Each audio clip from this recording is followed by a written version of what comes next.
Rusia merilis rekaman dengan narasi klaim tentara angkatan bersenjata Ukraina melarikan diri alias mundur usai dikepung pasukan Moskow di Cherkasskoye Poretsnoye. Rekamannya diunggah di Telegram pada Rabu 12 Maret 2025.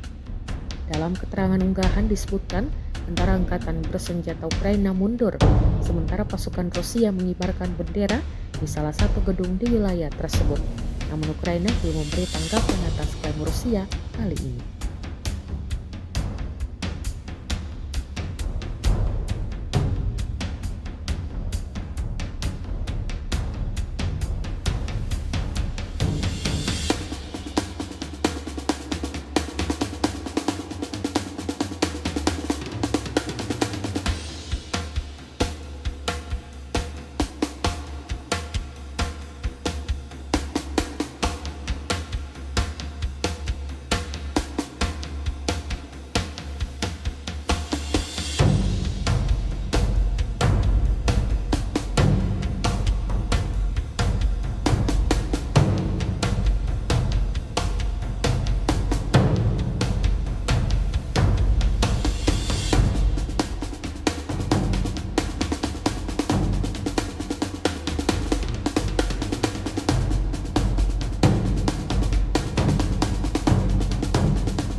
Download Tribun X sekarang, menghadirkan lokal menjadi Indonesia.